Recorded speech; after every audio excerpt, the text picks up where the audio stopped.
we start with set theory. Set theory. Set theory का पहला और पहली definition is set. Set क्या होता है? Set is a well-defined collection of distinct objects. तो इसके अंदर क्या क्या आ रहा है? एक वेल डिफाइंड, एक डिस्टिंक्ट ऑब्जेक्ट और एक कलेक्शन. तो क्या पता चल रहा है कि सेट एक कलेक्शन है. पहली चीज देखो, सेट को हम करली ब्रैकेट में लिखते हैं, ठीक है. इसका यूज करते हैं, इसके अंदर लिखते हैं हम सेट को. और जो ऑब्जेक्ट्स होते हैं उसको हम सेट के एलिमेंट्स भी बोलते हैं, ठीक है. और जनरली हम सेट को capital letter A B C X Y Z से शो करते हैं. और इसके एलिमेंट्स या ऑब्जेक्ट्स को हम small A B C X Y Z से शो करते हैं, ठीक है. और इसके एलिमेंट्स को हम करली ब्रैकेट में रखते हैं, like this A B C T E, ठीक है. और उस एलिमेंट्स के बीच में हम कोमास का यूज करते हैं और इसको हम ए मान सकते हैं, ठीक है. तो ये एक सेट है, ठीक है. तो जो सेट के ऑब्जेक्ट्स होते हैं, अब ऑब्जेक्ट्स कुछ भी हो सकते हैं, आपके अल्फाबेट्स हो सकते हैं, नंबर्स हो सकते हैं, रिवर्स हो सकती है, पर्सन्स हो सकते हैं, कुछ भी, ठीक है. उनके बीच में हम कोमा लगाते हैं और इसको हम करली ब्रैकेट में रखते हैं, ठीक है. अब वेल डिफाइंड का मतलब समझते हैं क्या होता है. वेल डिफाइंड का मतलब ये है कि there is no confusion regarding inclusion and exclusion of the object. मतलब ये हमें कंफ्यूजन ना रहे कि इसके अंदर कौन से ऑब्जेक्ट आएंगे और कौन से नहीं आएंगे. मतलब इस यूनिवर्स से अगर आप कोई भी ऑब्जेक्ट या फिर कोई भी चीज उठाओ और आप ये बोलो कि ये इसमें आएगी या नहीं आएगी, इसमें कंफ्यूजन नहीं आएगी. मतलब इसमें कोई कंफ्यूजन नहीं होनी चाहिए, या तो वो आएगी या फिर नहीं आएगी, ठीक है. जैसे मैं बोलता हूं क्या एफ इसमें आएगा, ऑब्वियसली नहीं आएगा. क्या 4 इसमें आएगा, ऑब्वियसली नहीं आएगा. क्या ए आएगा, इसमें आएगा. तो इसके अंदर कोई कंफ्यूजन नहीं है कि इसमें कि इस सेट के अंदर कौन सी चीज आएगी कौन सी नहीं आएगी. तो वेल डिफाइंड का मतलब समझ गए. अब जैसे कोई एग्जांपल लेते हैं जो वेल डिफाइंड नहीं है. The collection of best player of India in cricket. अब इसके अंदर हमें मतलब कंफ्यूजन है कि ना बेस्ट कौन सा है. हो सकता है जो मेरे लिए बेस्ट हो वो आपके लिए ना हो, या जो आपके लिए बेस्ट हो वो मेरे लिए ना हो. समझ रहे हो. तो इसमें कंफ्यूजन है, तो ये वेल डिफाइंड नहीं है, ठीक है. तो सेट को बोलने के लिए वो कलेक्शन वेल डिफाइंड होना चाहिए. जैसे मैं बोलता हूं कि the first 4 prime numbers 1 2 3 4, sorry the first 4 natural numbers 1 2 3 4, ठीक है. अब हमें पता है कि इसके अंदर 5th आएगा, इसके अंदर 6 आएगा, 7 आएगा, नहीं आएगा. इसके अंदर 2 आएगा, या इसके अंदर ये मार्कर आएगा, ऑब्वियसली नहीं आएगा. तो इसमें कोई कंफ्यूजन नहीं है कि इसके अंदर कौन सा ऑब्जेक्ट आएगा और कौन सा नहीं आएगा. तो ये एक सेट है, ठीक है. और सेट को बस रिप्रेजेंट करने का तरीका है कि हम इस करली ब्रैकेट का यूज करते हैं और जो आपके नंबर्स या ऑब्जेक्ट कुछ भी है उनके बीच में हम ये कोमास लगाते हैं, ठीक है. तो ये डेफिनेशन थी बस सेट की, ठीक है. और एक चीज और, सेट के अंदर जो ऑब्जेक्ट है वो सब ना डिस्टिंक्ट होने चाहिए. जैसे अगर मैं आपसे ये पूछ लेता हूं कि a इक्वल टू 2 2 4 5, क्या ये सेट है? ये सेट नहीं है, क्योंकि अकॉर्डिंग टू डेफिनेशन ये एलिमेंट्स डिस्टिंक्ट होने चाहिए जो कि सेम है. ये अलग अलग नहीं है, इसलिए सेट नहीं है. समझ रहे हो.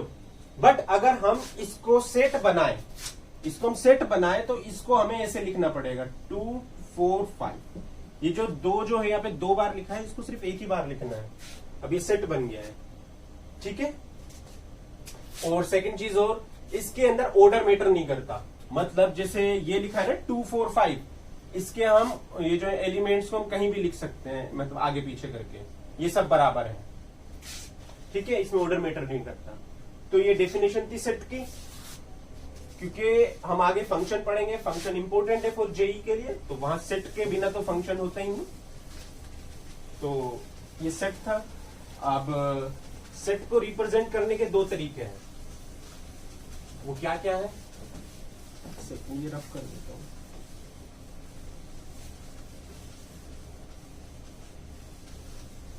तो सेट को रिप्रेजेंट करने के दो तरीके हैं। First is roster method, second is set builder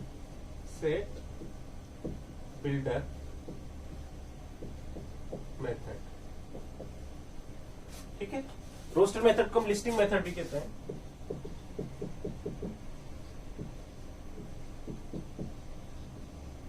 और इसको हम rule method,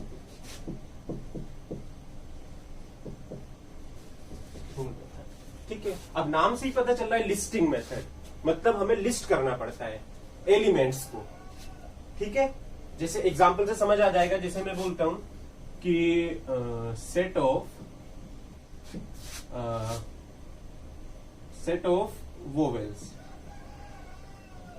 vowels of English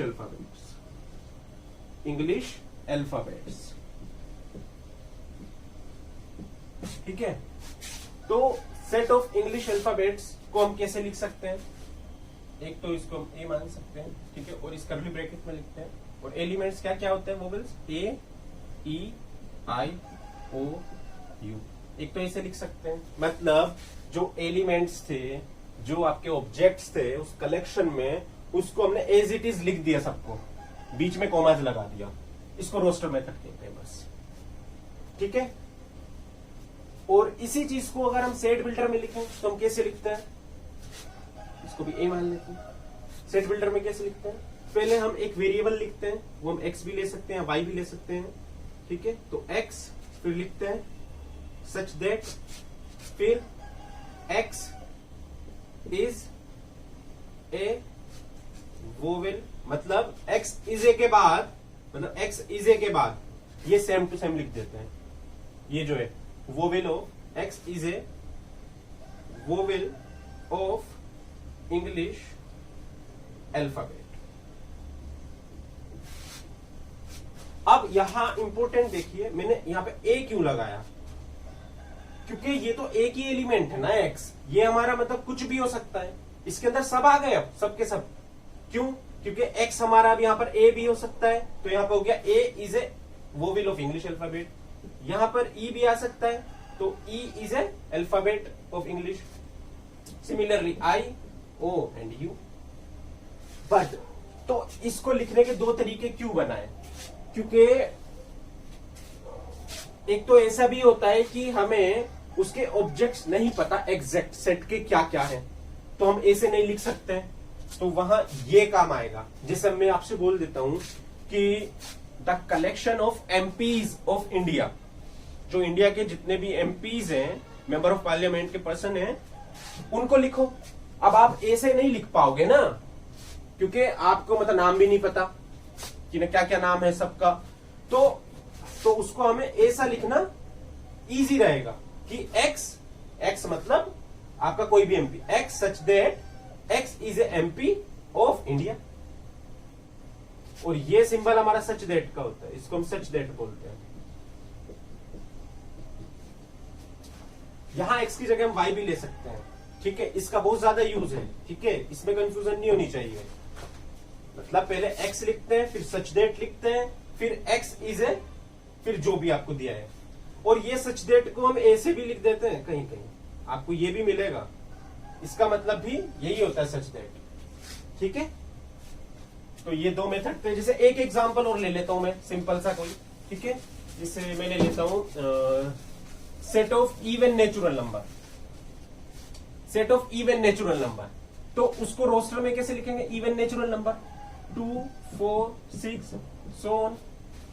और इसी को रोस्टर में कैसे लिखेंगे? रोस्टर में x is such that x is A even natural number. x is A even natural number. इसको हम ऐसे भी लिख सकते हैं, या इसको हम ऐसे भी लिख सकते हैं। ठीक है, कि अगर यहां से मतलब इवन हटाना चाह रहे हैं कि x such that x is a natural number and x equal to 2n where n belongs to capital N। अब ये क्या है बिलोंग्स टू अभी बताऊंगा। मतलब जो नंबर हैं आपके नेचुरल नंबर्स वो इस टाइप के 2n टाइप के, वेयर n जो आ रहा है वो इस n से आ रहा है। n क्या है? Capital N। कैपिटल N है सेट ऑफ नेचुरल नंबर्स। तो यहां से अगर हमने लिस्टिंग बनाई इस 2n की, तो यहाँ n जो है हमारा इससे आ रहा है कैपिटल N से, और कैपिटल N क्या होता है 1 2 3 4 सो ऑन, ये नेचुरल नंबर। तो यहाँ अगर आपने रखना स्टार्ट करोगे n की जगह 1 रखा, फिर 2 रखा, फिर 3 रखा एंड सो ऑन, तो ये क्या बन गया 2 4 6, तो यही बन गया ना। ठीक है, तो इसको हम रोस्टर फॉर्म में ऐसे लिख सकते हैं।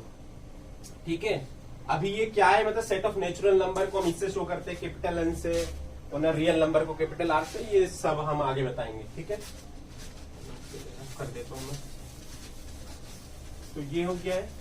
अब इसके बाद आते हैं हम सेट के टाइप्स। ठीक है, सेट कितने प्रकार के होते हैं, कितने तरीके के हो सकते हैं। मतलब कुछ नहीं कि कोई सेट अगर कुछ पर्टिकुलर रूल फॉलो कर रहा है या कोई स्पेशल चीज है, उसको एक नाम दे दिया गया।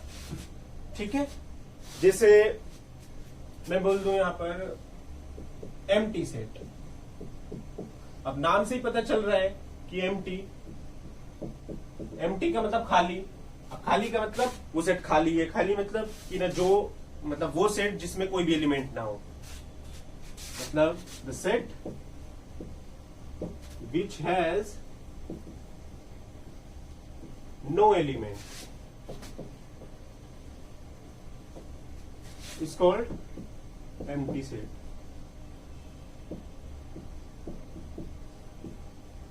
empty set को हम null set भी बोलते हैं या void set भी कहते हैं, इसी के नाम है अलग अलग। ठीक है, void set, null set या empty set। ठीक, एंड इट इज डिनोटेड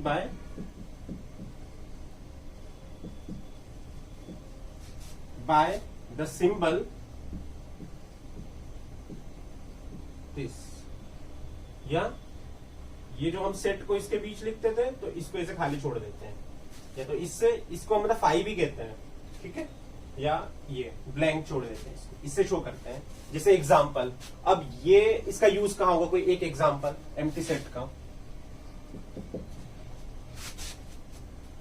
मैं एक सेट लिखता हूं। ठीक है, सेट बिल्डर फॉर्म में x such that x less than 0 and x is natural number. x is a natural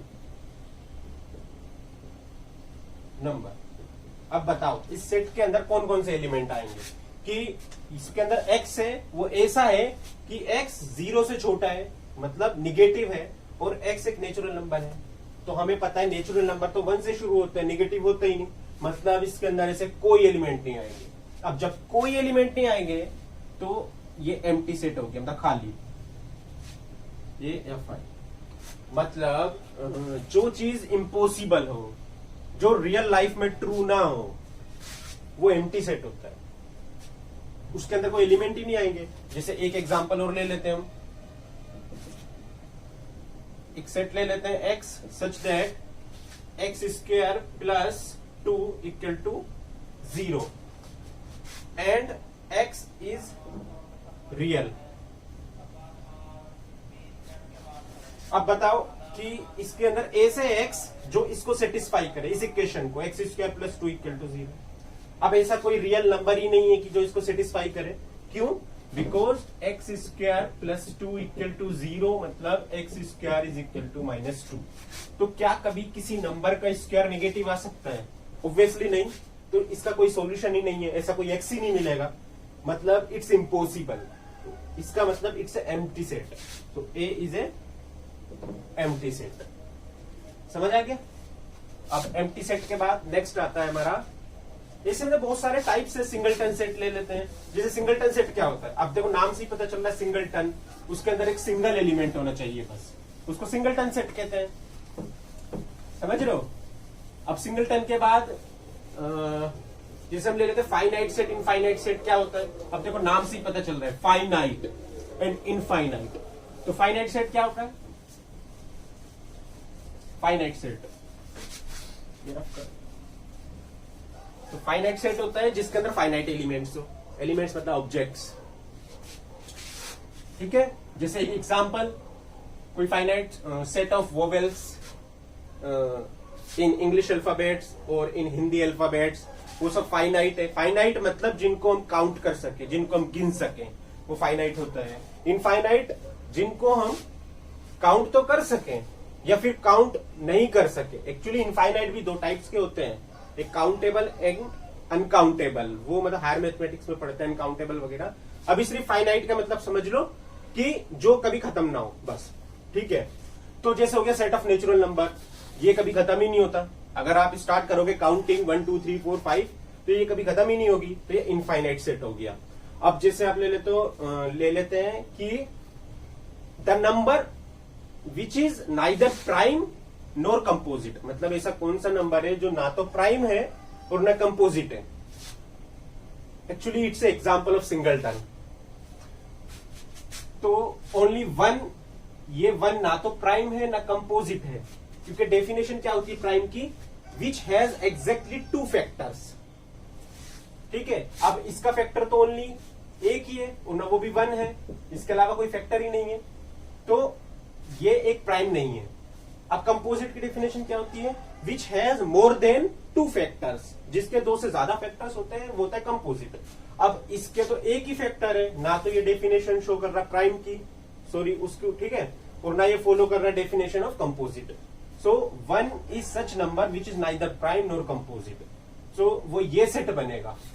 और ये तो एक सिंगलटन है, सिंगलटन सेट। मैंने बताया था सिंगलटन क्या होता है, जिसमें ओनली 1 एलिमेंट होता है, उसको हम क्या बोलते हैं? सिंगलटन सेट, ठीक है। अब इसके बाद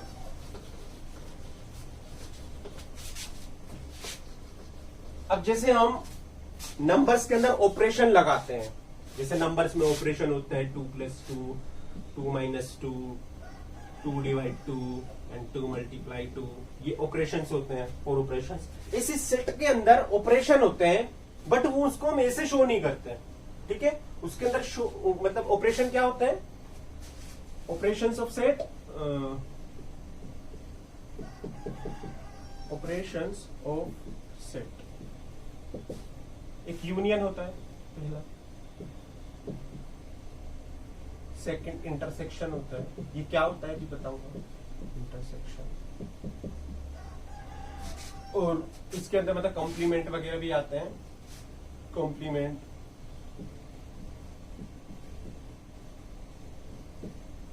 और ठीक है। और फिर इन्हीं की हेल्प से हम ना इसमें ऑपरेशन लगाते हैं, जैसे हम नंबर्स में लगाते हैं। जैसे यूनियन क्या होता है, जिसे मैं लिखता हूं इसके आगे, union of 2 sets A and B, ये 2 सेट हैं, इनके यूनियन को हम बीच में इससे शो कर देते हैं। It's a symbol of union, ठीक है, जैसे यू बना देते हैं। और इसकी डेफिनेशन क्या है? In the set builder form. अब देखो, इसको हम सेट बिल्डर फॉर्म में ही लिख पाएंगे, इसको हम रोस्टर फॉर्म में नहीं लिख पाएंगे, क्योंकि हमें नहीं पता एलिमेंट्स क्या क्या है, ठीक है। सो एक्स सच दैट वो एक्स या तो ए में होगा या बी में होगा। चलो ये भी बता देता हूं कि इसका मतलब क्या होता है। इस सिंबल का मतलब, इसका मतलब होता है बिलोंग्स टू। अगर मैं लिख रहा हूं ना कि x बिलोंग्स टू a, इसका मतलब ये है कि x लाइज इन a या x बिलोंग्स टू a, मतलब ये x इस a में है, समझ लो। और अगर मैं इसको a से कट कर देता हूं तो इसका मतलब होता है कि x does not belongs to a,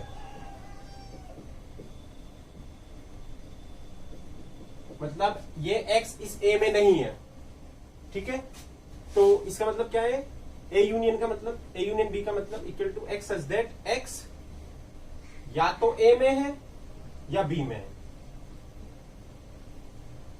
x belongs to a और x belongs to b।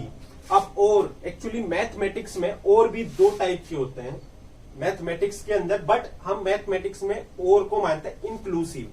Inclusive मतलब होता है और एक्सक्लूसिव में क्या फर्क है। जैसे अगर मैं मतलब इंक्लूसिव की बात करूं तो x या तो a में होगा या b में होगा या फिर इन दोनों में हो सकता है। ठीक है, ये हो गया इंक्लूसिव और एक्सक्लूसिव और या तो x a में होगा या b में होगा बट इन दोनों में नहीं होगा, ये हो गया एक्सक्लूसिव और। तो हम मैथ्स में मानेंगे क्या, इंक्लूसिव और, मतलब x इन दोनों में भी हो सकता है। ठीक है, so it's a definition of A union B. So इससे एग्जांपल से समझते हैं क्या है। Suppose a is 1 2 3 4 and b is 4 5 6। ठीक है, तो a union b, A union B के अंदर कौन कौन से एलिमेंट्स आएंगे कि जो या तो ए में हो या बी में हो या फिर दोनों में हो। तो जो ए में हो मतलब इस ए के सारे लिख लो पहले, जो ए में हो ये ए में आ गए, या फिर बी में हो तो बी के अंदर देखो 4 आ गया। अब एक चीज और, अगर मैं 4 दोबारा लिख देता हूं तो मैंने अभी सेट की स्टार्टिंग में बताया था डेफिनेशन में कि ऑब्जेक्ट शुड बी डिस्टिंक्ट, तो सेम हो गए, मतलब एक बार लिखना है, जो 2 बार आ रहा है उसको एक ही बार लिखो। 4 फिर 5 आ गया फिर 6 आ गया ये। तो A union B is like A, इसके जो सारे एलिमेंट्स है सबको लिख दो, बस कोई भी एलिमेंट्स रिपीट नहीं होना चाहिए, एक बार आना चाहिए। समझ आ गया ए यूनियन बी। अब ए इंटरसेक्शन बी क्या होता है, ए इंटरसेक्शन बी के अंदर, इसको मैं रफ कर देता हूं, यही एग्जांपल ले लेंगे। और अब ए इंटरसेक्शन बी, तो ए इंटरसेक्शन बी, ये इंटरसेक्शन के अंदर यू को हम उल्टा बना देते हैं इसे, ए इंटरसेक्शन बी। इसका नाम इंटरसेक्शन होता है सिंबल का और इसका यूनियन होता है जो हमने मतलब यू बनाया था। ठीक है, तो बस यहां और की जगह एंड आ जाता है क्या, कि इसके अंदर वो एलिमेंट आएंगे जो ए में भी है एंड बी में भी है, मतलब ए में भी और बी में भी है, मतलब कॉमन एलिमेंट। समझ लो। तो अगर हम यही एग्जांपल लेते हैं A equal to this and B equal to this set, तो ए इंटरसेक्शन बी क्या होगा, जो इन दोनों में कॉमन है। आपको इसके अंदर क्या कॉमन दिख रहा है, ओनली 4, इसके अलावा कोई कॉमन ही नहीं है, तो इसमें क्या आ जाएगा 4 आ गया। तो ये is the value of intersection B. ठीक है, अब हम समझते हैं कॉम्प्लीमेंट क्या होता है। तो कॉम्प्लीमेंट के लिए हमें एक यूनिवर्सल सेट की जरूरत पड़ती है।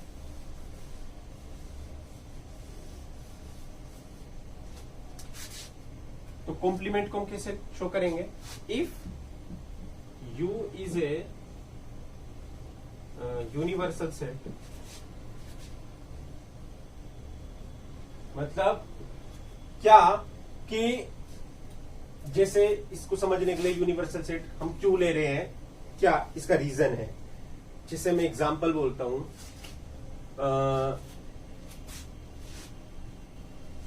ये कोई लैंड है, ठीक है ना, कोई जमीन है ये। अब मैं बोलता हूं कि हमें इतने पार्ट में इसमें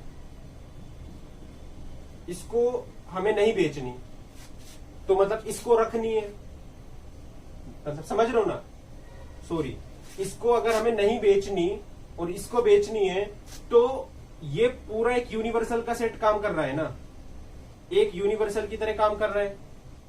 जैसे इसके अलावा अगर मैं नंबर्स में पूछूं, ठीक है, अगर आपको थोड़ा सा नंबर्स का पता हो, आपने 10th में पढ़ा होगा कि रियल नंबर्स, ठीक है, ये हमारा रेशनल एंड इरेशनल का यूनियन होता है, समझ लो। तो अब अगर कोई रेशनल नहीं है तो क्या होगा, इरेशनल। मतलब अगर कोई क्यू में नहीं है तो फिर किस में होगा, इस आर में से क्यू को घटा दो। तो आर जो है यहां पे कैसे काम कर रहा है, यूनिवर्सल की तरह काम कर रहा है, समझ रहे हो। तो हमें कॉम्प्लीमेंट को शो करने के लिए यूनिवर्सल सेट को डिफाइन करना पड़ेगा पहले, यूनिवर्सल सेट क्या ले रहे हैं हम, समझ रहे हो। तो if U is a universal set and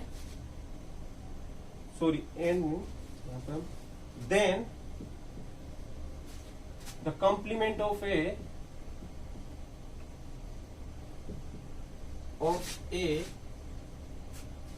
is denoted by, A पर ए से या तो सी लगा देते हैं या ए से डैश लगा देते हैं, जिसको हम प्राइम भी बोलते हैं, ए प्राइम या A complement, and defined as, इसको हम कैसे डिफाइन करते हैं कि इसमें वो एलिमेंट आते हैं ए कॉम्प्लीमेंट में सच दैट कि जो इस ए में ना हो। अब इस ए में ना हो इसका मतलब फिर कहां होंगे, समझ लो ना। तो हमें यूनिवर्सल सेट तो चाहिए ना, तो ए में ना हो इसका मतलब यू में हो बट ए में ना हो, समझ लो। तो इसको हम ऐसे भी लिख सकते हैं अगर आप समझो कि अगर x a में नहीं है मतलब x belongs to u minus है। अब ये माइनस क्या है इसको मैं अभी बताऊंगा कि u में से a के एलिमेंट निकाल दिए हमने, जब a को निकाल जब जो बाकी बचा ना उसमें है x, ठीक है। जैसे इसका कोई एग्जाम्पल लेते हैं, ठीक है, एग्जाम्पल से समझ आएगा।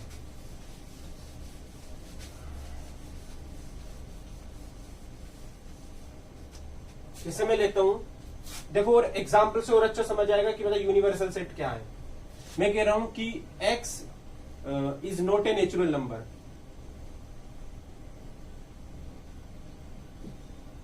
नॉट ए नेचुरल नंबर, या मैं लिखता हूं, सॉरी इसको मैं ऐसे ले लेता हूं कि ए कोई सेट है, फिर हमें इसका ये लिखना होगा कॉम्प्लीमेंट क्या है कि x such that x is a natural number. x हमारा है कैसा कि x एक नेचुरल नंबर है, तो इसका कॉम्प्लीमेंट कैसे लिखूंगा मैं, तो x सच दैट फिर यहां लगा दूंगा x इज नॉट ए मतलब नहीं है, इसका complement not a natural number. अब इसी को हम अगर मैथमेटिकली लिखें, मैथमेटिकली फॉर्म में, तो इसको हम कैसे लिखेंगे, तो x नेचुरल नंबर मतलब ये a तो हमारा ये सेट हो गया ना, ठीक है। तो a कॉम्प्लीमेंट क्या होगा, यहां से a कॉम्प्लीमेंट क्या होगा। अब एक चीज और, अब जो नेचुरल नंबर नहीं है मतलब जो ये नहीं है, अब हमें यूनिवर्सल सेट चाहिए ना।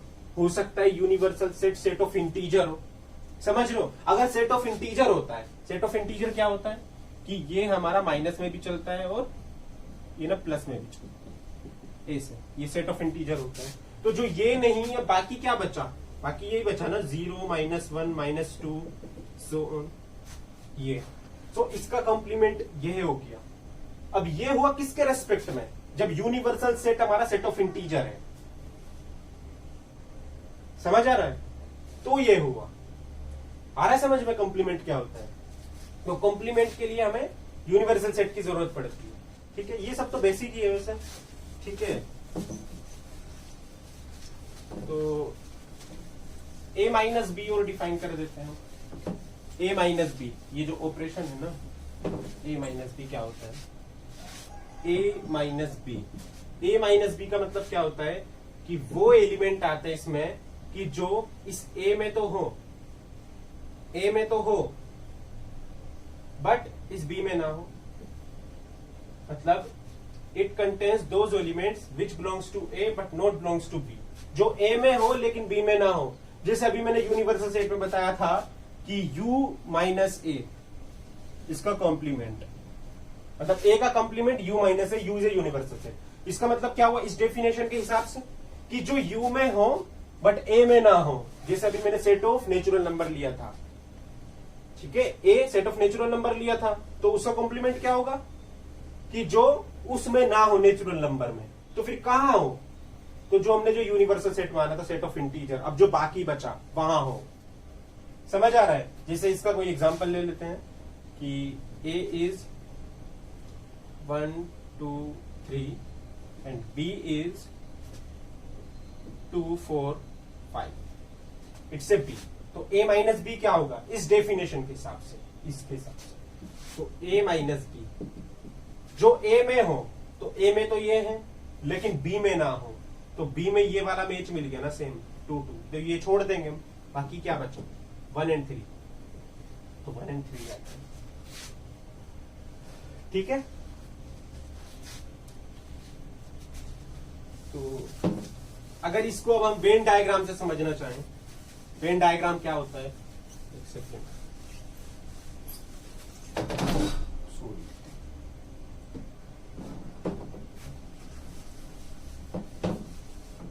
वेन डायग्राम से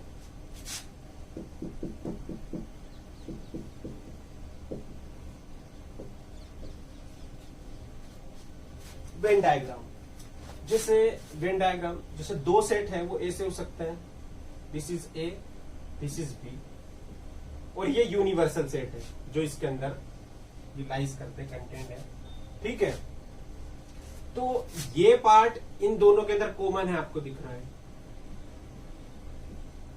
ठीक है, तो कॉमन पार्ट मैंने क्या बताया था, क्या होता है, ए इंटरसेक्शन बी, कि जो ए में भी है और बी में भी है, तो ये पार्ट हमारा ए इंटरसेक्शन बी को शो करता है।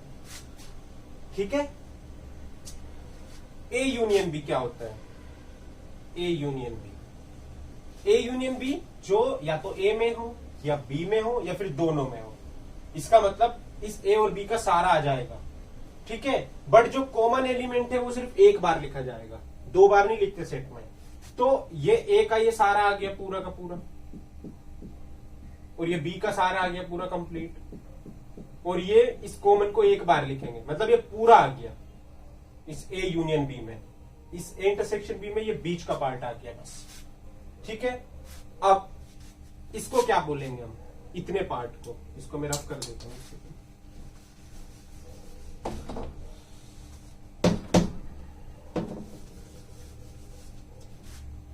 ए है, ये बी है, इतने पार्ट को क्या बोलेंगे। ये आपको दिख रहा है कि यस ए में है लेकिन बी में नहीं है, अभी तो बताया था मैंने कि जो ए में हो लेकिन बी में ना हो उसको हम ए माइनस बी बोलेंगे ना। तो ये क्या हो गया, ए माइनस बी, जो ए में तो है लेकिन बी में नहीं है, मतलब इस ए में से बी के एलिमेंट निकाल दिए जो ना कॉमन है। ठीक है, तो ये क्या हुआ बताओ इसी को देखकर, तो ये बी था और इस बी में से ये निकाल दिया गया इतना, इसको मिटो दे, ये नहीं हो रहा, अब इसकी बात कर रहे हैं, ये बी है, बी में से इसको निकाल दिया, तो ये बी माइनस ए हुआ ना, इस बी में से एक एलिमेंट निकाल दिए, इट्स ए बी माइनस ए, और ये यू था कोई यूनिवर्सल सेट पूरा कंप्लीट। ठीक है,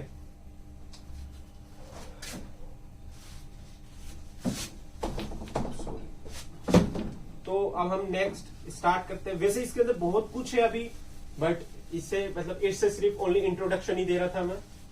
ठीक है, तो हम डायरेक्ट ना कहां पहुंच जाते हैं, फंक्शन पे।